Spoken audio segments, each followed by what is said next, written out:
नमस्कार दोस्तों, साल 1827 की बात है। जेम्स लुइस, एक British soldier, east India company के अपनी कंपनी के हरकतों से दुखी आकर कंपनी छोड़कर चले जाते हैं।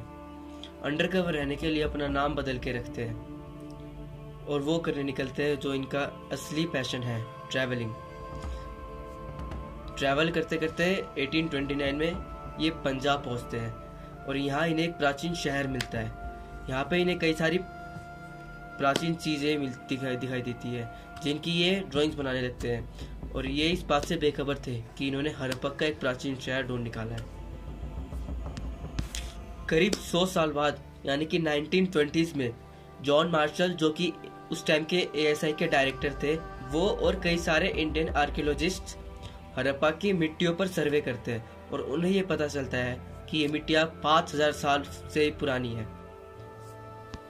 इसी समय के दौरान एक हिस्टोरिकल साइट पाई जाती है इंडस वैली के किनारे, जहाँ पर कई सारे स्केलेटल सिस्टम पाए जाते हैं, कई सारे कंकाल पाए जाते हैं। इस प्लेस को दोस्तों मोहनजोदारो के नाम से जाना जाता है, the mount of the dead. ये किले इंडस रिवर के पास पाए गए थे, इसीलिए इनको इंडस वैली सिविलाइजेशन के नाम से जाना जाता है। आज के दिन भी दो ऐसी मिस्ट्री चीजें इस सिविलाइजेशन के बारे में कि इनकी भाषा क्या थी, हड़प्पन लोग किस भाषा में बात करते थे, और दूसरी बात यह है कि ये सिविलाइजेशन खत्म कैसे हुई, the end of this great civilization. Indus Valley civilization आज के समय पाकिस्तान, अफगानिस्तान और वेस्टर्न इंडिया में लोकेटेड थी। आज के समय टोटल 1400 से ज्यादा साइट्स है, जिसमें से 900 इंडिया में है। उस समय केवल 4 ही सिविलाइजेशन थी, Mesopotamia civilization, Egypt civilization, China civilization और हड़प्पन सिविलाइजेशन। हालांकि ये कहा जाता है कि इंसानों की जो सबसे पुरानी सिविलाइजेशन थी वो मेसोपोटामियन सिविलाइजेशन थी, लेकिन 2016 में एक स्टडी हुई थी, ASI और IIT खड़गपुर ने मिलकर एक स्टडी की थी कि जो इंडस वैली सिविलाइजेशन की जमीन है वो 8000 साल से ही पुरानी है। आज के समय ये कहा जाता है कि जो टाइम पीरियड था 7000 BC से 5500 BC तक के, उस टाइम पीरियड को कहा जाता है प्री हड़प्पन फेज। हालांकि आर्कियोलॉजिस्ट ये भी कहते हैं कि जो उस सिविलाइजेशन में कंस्ट्रक्शंस हुए थे वो 5500 BC के बाद हुए थे। टिल 2600 BC ये इनकी सिविलाइजेशन पूरी एडवांस हो गई थी। इनके हाउस मल्टी स्टोर्ड थे, हर एक घर में एक टॉयलेट था, बाथरूम था, ड्रेनेज सिस्टम था, घर के बाहर की तरफ प्रॉपर गटर्स थे रोड पे। वहाँ पे रोडों पर फुटपाथ से, रोडों के साइड में पेड़ लगाए गए थे, कुएं थे, वहाँ पे जगह जगह पे डस्टबिन भी लगा रखे थे लोगों ने। अर्बन प्लानिंग में ये शहर आज के इंडियन शहर से भी ज़्यादा अच्छे थे। हालांकि इनकी भाषाओं को समझना बहुत मुश्किल है। 4000 से भी ज़्यादा सबूत पाए गए थे इनकी भाषाओं के। Stone slabs, tablets, copper plates में इनकी भाषा लिखी गई थी। इन स्क्रिप्ट को हम कहते हैं इंडस स्क्रिप्ट। यहाँ आज के समय दुनिया में कई सारी कोशिशें की गई है इस भाषा को समझने के लिए, लेकिन कुछ थ्योरी ये कहती है कि इनकी लैंग्वेज राइट से लेफ्ट में लिखती है। अक्षर हम लिखते हैं लेफ्ट टू राइट, इंसान लिखते हैं लेफ्ट टू राइट, लेकिन इनकी भाषा लिखी गई थी राइट टू लेफ्ट, मतलब उल्टी। दूसरी थ्योरी ये कहती है कि जहां पर ये स्क्रिप्ट लिखी गई थी उसके जस्ट नीचे एक बड़ा सा सिंबल था एनिमल का, और ये एनिमल कई सारे थे, rhinoceros, elephant, tiger, bull, unicorn. लेकिन इन एनिमल्स में तो सबसे ज्यादा कॉमन एनिमल था वो था यूनिकॉर्न। आर्कियोलॉजिस्ट को लगा था कि इनकी भाषा एक बहुत बड़े बड़े पत्थर में लिखी गई होगी, लेकिन ये लोग शॉक हो गए जब इन्हें पता चला कि जो इनकी भाषा लिखी गई थी वो 2.5 सेंटीमीटर स्क्वायर से लेके 5 सेंटीमीटर स्क्वायर के पत्थर पर लिखी गई थी। आप खुद ही गैस कर सकते हो 2.5 सेंटीमीटर स्क्वायर कितना छोटा पत्थर होगा वो जिस पर इनकी भाषा लिखी गई थी। हिस्टोरियंस ने इनके स्क्रिप्ट्स में से कई सारे सिंबल कलेक्ट किए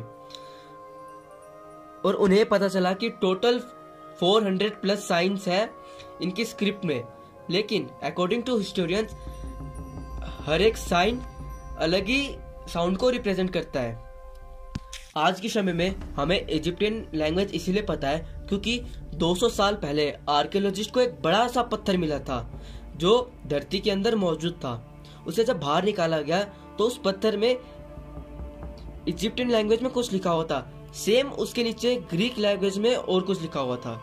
तो बेसिकली ये रॉक एक गूगल ट्रांसलेटर के जैसे काम करता है। इस स्टोन को नाम दिया गया रोसेटा स्टोन। हालांकि कुछ साइंस जो इंडस स्क्रिप्ट में मौजूद थे वो सेम मेसोपोटामियन स्क्रिप्ट में भी मिले। तो इससे एक चीज तो क्लियर थी कि इन दोनों सिविलाइजेशन के बीच में ट्रेड रिलेशंस थे आपस में, लोग इधर उधर जाते थे।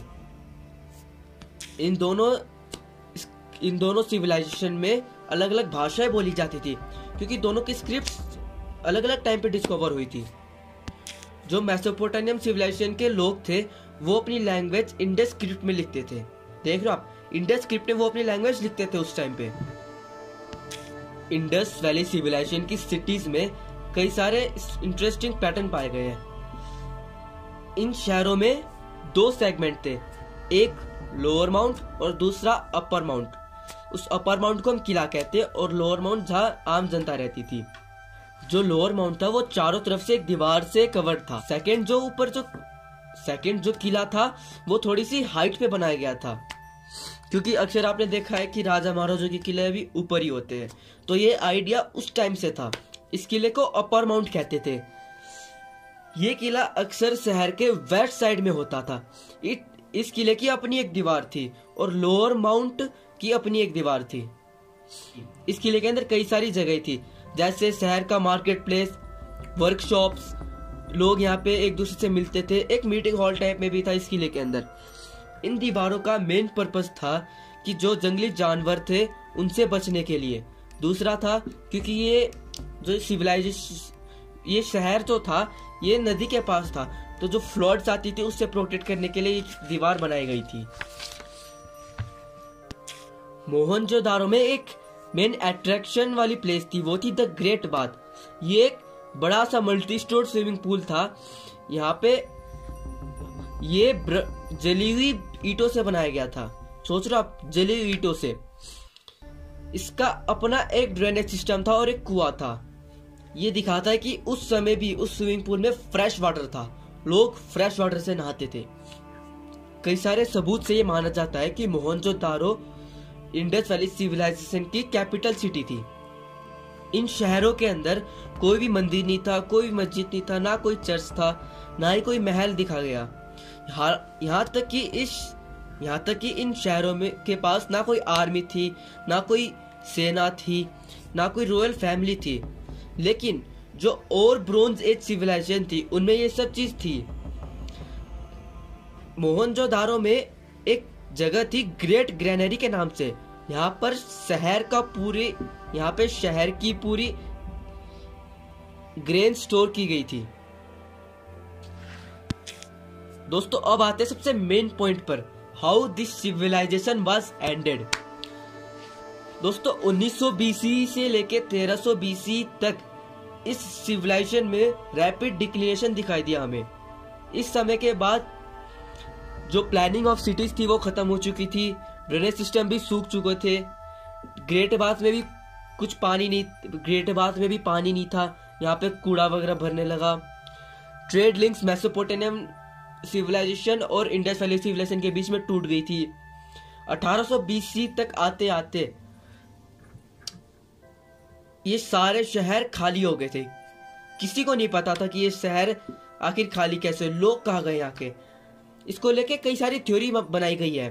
जैसे एक पहली थ्योरी, जिस रिवर के ऊपर ये सिविलाइजेशन टिकी हुई थी वो रिवर सूखने लगी। हालांकि ये कहते हैं कि वो रिवर सरस्वती रिवर थी।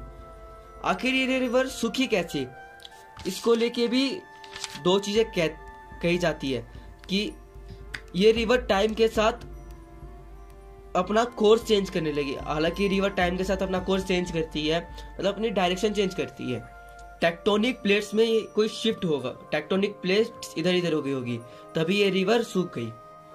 अगर ये थ्योरी सच्ची है तो ये माना जा सकता है कि जो वहाँ के लोग थे वो ईस्टवर्ड डायरेक्शन में शिफ्ट होने लगे और गंगा रिवर के पास सेटल हो गए। दूसरी थ्योरी ये मानी जाती है डेफोरेस्टेशन। दोस्तों उस टाइम कोई जंगली जानवरों की वजह से पेड़ वगैरह टूट गए होंगे, कई सारे डेफोरेस्टेशन हुए होंगे, इसकी वजह से शायद ये सिविलाइजेशन खत्म होगी। तीसरी थ्योरी कहा जाता है कि कोई भयंकर बीमारी आई होगी, जैसे अभी चल रहा है कोविड-19। 100 साल पहले भी एक बीमारी आई थी प्लेग नाम की।